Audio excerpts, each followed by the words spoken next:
يا اهلا وسهلا بيكم، عاملين ايه؟ يا رب كلكم تكونوا بخير. النهارده هنفرز مع بعض الطماطم.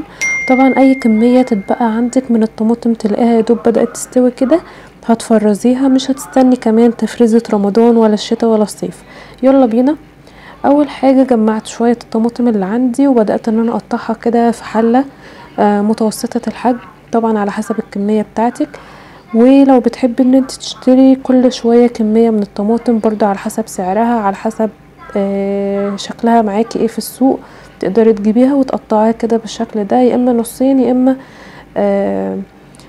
4/4، بحيث ان احنا نستفاد بكل تنتوفة في الطماطمية، بالقشرة وبالبذر وباللحم بتاعها وكل حاجة. بدأت اقطع كده الكمية بتاعتي، حطيتها في الحلة، هبدأ بقى اولع عليها النار، وهجيب كمان حوالي نص كوباية مية واحطها كده على الطماطم، وطبعا هي هتفرز او هتطلع المية بتاعتها، واسيبها على النار تاخد غلوة كده سريعة، وابدأ اقعد اقلبها كل شوية. كل ما هي بتغلي اقلبها تقليبة لغاية اما تبقى جاهزة معايا، وتكون خلاص القشر طلع من اللحم وخلاص هي بقت مسلوطة منها كده، خلاص سهلة. بصوا خلاص اهي القشرة بدأت تطلع من الطماطمية. تفضلي تقلبي كده وتفضلي متابعاها. اي كمية بقى من الطماطم عيشي.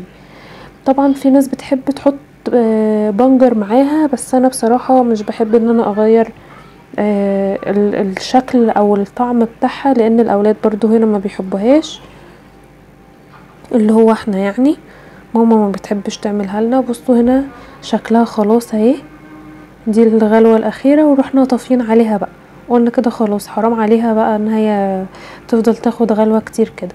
بصوا القشرة بقت مفصولة عن الطماطم وكله بقى تمام، والفايدة بتاعتها موجودة في الحلة.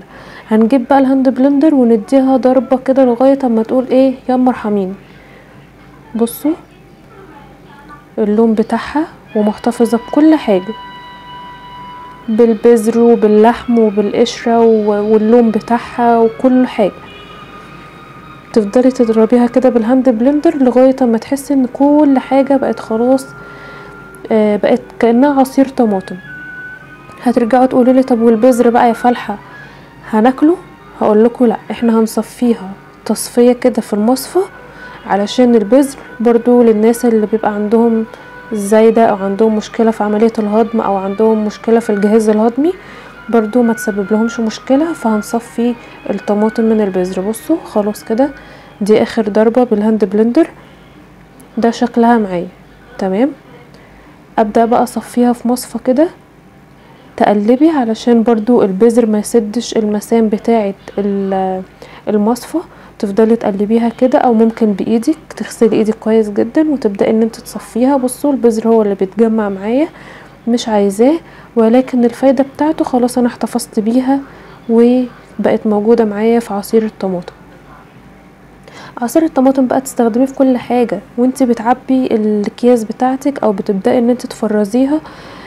تشيلي شوية لصلصة المكرونة، تشيلي شوية لصلصة المحشي، تشيلي شوية للطبيخ، اللي هو تبقى خلاص دي التسبيكة، هتطلعيها تحطيها في الحلة بتاعتك على طول ان انت تبدأي تشتغلي بيها. وبتظبطيها برضو على حسب الكمية او على حسب الطبخة بتاعتك. بصوا كده خلاص قطع القشر الصغيرة اللي هي بتبقى ملولوة على بعضها دي اخر حاجة معايا، ومعايا كمان البذر وكل حاجة بقت تمام. اكمل الكمية كده، اصب الباقي، وبنفس الطريقة ابدأ اصفيه لغاية اما اخلص كل حاجة معايا وتكون مظبوطة ومية مية. بعد كده انا بقى غسلت الحلة بتاعتي ورجعت اشتغل بيها تاني، ورحت حاطة فيها كده حوالي معلقتين 3 زيت تمام، ورحت نازلة بيهم بعصير الطماطم. ليه بقى؟ هبدأ اسبكها، اديها تسبيكة كده صح الصح، برضو مش هسبكها قوي، يدوب قبل ما تبدأ في المرحلة الاخيرة بتاعة التسبيك هرفعها من على اعبيها. بصوا خدت اول غلوة اهي، هقلبها تقليبة بالمعلقة بتاعتي واسيبها شوية على النار واقوم طافية عليها علشان تبقى جاهزة معايا. خلاص بقى مش هعمل فيها اي حاجة تاني، وبرده مش هسبكها قوي للناس اللي عندهم مشكلة في الجهاز الهضمي، مشكلة في الاكل المسبك، برضو هنراعي النقطة دي كويس جدا. بصوا خلاص هي كده في النهايات كده تمام وحلوة قوي. هقوم قافلة عليها وهسيبها تبرد واقوم معبيها. انا بقى بصراحة ماما لقيتها ان هي عبتها من غير ما تقولي، فانا اتضايقت بقى بصراحة، فرحت مصورها لكم وهي متعبية. هي ماما بتعبيها شوية للمحشي وشوية للمكرونة، بحيث انها تسحبها كده من الفريزر وتطلعها على حسب الطبخة بتاعتها. بصوا خلاص احنا قفلنا النار، بصوا رحنا معبينها كده.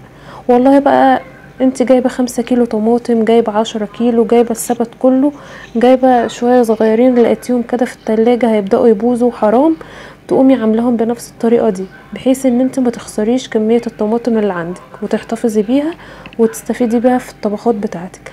بس كده رحت انا بقى ماما بتجيب الكوبايه تعبي بيها وتقوم مجهزه التفريزات كده، تستخدميها بقى في رمضان، مناسبات، اكل يومي.